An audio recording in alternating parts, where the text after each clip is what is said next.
दोस्तों, दिनाक्षी short hand में आपका स्वागत है। अगर आप चैनल पर नए हैं तो चैनल को सब्सक्राइब करें और बेल आइकन जरूर दबाएं। इस डिक्टेशन की एडवांस आउटलाइंस और वाक्यांश आप हमारे पेड बैच से प्राप्त कर सकते हैं। हमारे पेड बैच में आपको प्रतिदिन सभी डिक्टेशंस की एडवांस आउटलाइंस और वाक्यांश दिए जाते हैं। इसके अलावा कुछ ऐसी डिक्टेशंस जो केवल पेड मेंबर्स को ही प्राप्त होती हैं। हमारे पेड बैच के बारे में संपूर्ण जानकारी प्राप्त करने के लिए और हमारे बैच को ज्वाइन करने के लिए आप डिस्क्रिप्शन बॉक्स में दिए गए मोबाइल नंबर पर व्हाट्सएप कर सकते हैं। इस डिक्टेशन की डेमो आउटलाइंस आप हमारे टेलीग्राम ग्रुप से प्राप्त कर सकते हैं। तो चलिए डिक्टेशन को स्टार्ट करते हैं। डिक्टेशन 5 सेकंड बाद स्टार्ट होगी। Ready, start. कानून एवं कार्मिक मंत्रालय से जुड़ी संसदीय समिति ने उच्च न्यायालयों में न्यायाधीशों की नियुक्ति में देरी पर चिंता जताते हुए यह जो कहा कि कॉलेजियम पर जारी गतिरोध को दूर करने के लिए न्यायपालिका के साथ कार्यपालिका को सक्रिय होना चाहिए, उस पर दोनों को ही ध्यान देने की आवश्यकता है। इस समिति ने इस संदर्भ में यह सही सुझाव दिया कि कार्यपालिका और न्यायपालिका को इस मामले में लीक से हटकर सोचने की जरूरत है। यह तभी संभव है जब दोनों पक्षों में इस विषय पर संवाद की प्रक्रिया प्रारंभ होगी। विडंबना यह है कि संवाद के बजाय वाद विवाद हो रहा है। एक ओर जहां सरकार कॉलेजियम व्यवस्था पर सवाल उठा रही है, वहीं सुप्रीम कोर्ट उसे न केवल उपयुक्त बताने में लगा हुआ है, बल्कि यह भी चाह रहा है कि उसे लेकर किसी तरह के प्रश्न न किए जाएं। यह स्वीकार्य नहीं हो सकता और सुप्रीम कोर्ट के यह कहने के बाद भी नहीं हो सकता कि कॉलेजियम अब एक कानून है और सभी को उसका सम्मान करना होगा। भले ही कॉलेजियम का निर्माण सुप्रीम कोर्ट ने किया हो, लेकिन इसका यह मतलब नहीं कि वह एक नीरछीर व्यवस्था है और उसमें कहीं कोई विसंगति नहीं। वास्तव में कॉलेजियम व्यवस्था में न केवल विसंगतियां हैं, बल्कि वह लोकतांत्रिक मूल्यों के अनुकूल भी नहीं। इसी कारण उसे लेकर सवाल उठते रहते हैं। सरकार की ओर से कॉलेजियम व्यवस्था को विसंगतिपूर्ण ठहराने और सुप्रीम कोर्ट की ओर से उसे सही करार देने से बात बनने वाली नहीं है।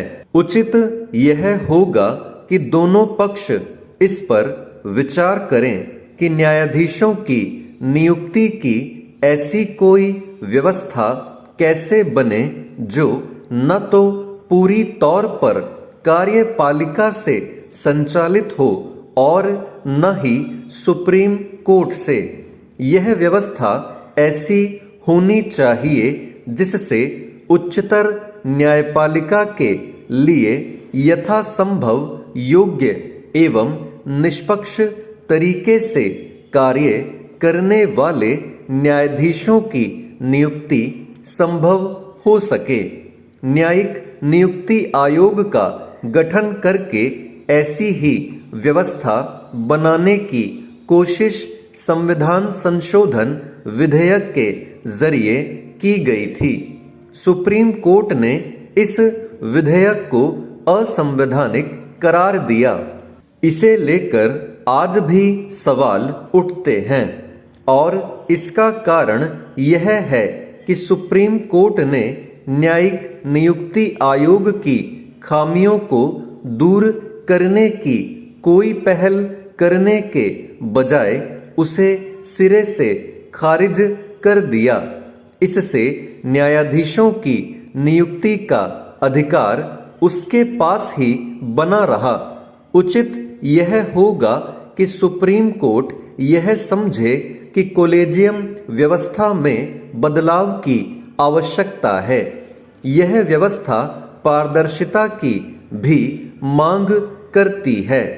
क्या यह विचित्र नहीं है कि जिस सुप्रीम कोर्ट को चुनाव आयोग की नियुक्ति और नोटबंदी के फैसले की फाइल चाहिए, वह कॉलेजियम के तहत न्यायाधीशों की नियुक्ति का कोई विवरण देने को तैयार नहीं। चेंज। रोगी हों या उनके स्वजन, एक बड़ी समस्या होती है डॉक्टरों से बातचीत की। यद्यपि डॉक्टर भी प्रयास करते हैं कि उनकी भाषा बोली में बात की जाए ताकि जो भी पीड़ा है वे सहजता से व्यक्त कर सकें, पर स्थानीय भाषा बोली से परिचित नहीं है तो परेशानी भी होती है। बिहार के गांव कस्बों से बड़ी संख्या में प्रतिदिन ऐसे मरीज आते हैं जो स्थानीय भाषा में अपनी परेशानी बताने में ज्यादा सहजता महसूस करते हैं। ऐसे भी कई डॉक्टर हैं जो उनसे उन्हीं की भाषा में घुल मिल जाते हैं। मरीजों पर इसका मनोवैज्ञानिक प्रभाव भी पड़ता है। उन्हें अनुभूति होती है कि उनकी पीड़ा को डॉक्टर ने अच्छी तरह समझ लिया है। वे खुलकर सब कुछ बता सकते हैं। ऐसे कई शब्द हैं जो उस भाषा को जानने वालों की समझ में ही आएगा। जब अस्पतालों में ऐसे कर्मी उपस्थित रहेंगे तो मरीज और डॉक्टर के बीच संवाद में बहुत सहायक सिद्ध हो सकेंगे। स्वास्थ्य विभाग ने इसे अपनी नई संचालन प्रक्रिया में शामिल भी कर लिया है और यह एक बड़ी पहल है। बिहार हिंदी भाषी राज्य है, पर यहाँ स्थानीय स्तर पर कई भाषाएं हैं। लोग उसी भाषा में बात करना भी पसंद करते हैं। मैथिली, भोजपुरी, अंगिका, भोजपुरी, बज्जिका, मगही अलग अलग क्षेत्रों में प्रभावी है। अभी सरकारी मेडिकल कॉलेज एवं सदर अस्पतालों में यह प्रयोग किया जा रहा है।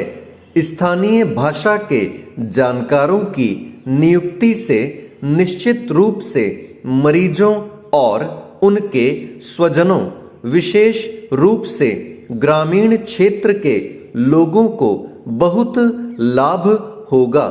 उन्हें जो भी परेशानी है उसे बता पाने में किसी तरह की परेशानी नहीं होगी और डॉक्टर उनके मर्ज को अच्छी तरह समझ सकेंगे। राज्य के उप मुख्यमंत्री तेजस्वी यादव, जिनके पास स्वास्थ्य विभाग भी है, ने स्वास्थ्य सेवाओं में सुधार की पहल करते हुए मिशन 60 के तहत कई क्षेत्रों पर ध्यान केंद्रित किया। इसमें अस्पतालों में दवा की उपलब्धता से लेकर डॉक्टर, नर्स एवं स्वास्थ्य कर्मियों की उपस्थिति सुनिश्चित कराना प्राथमिकता में है। स्टॉप।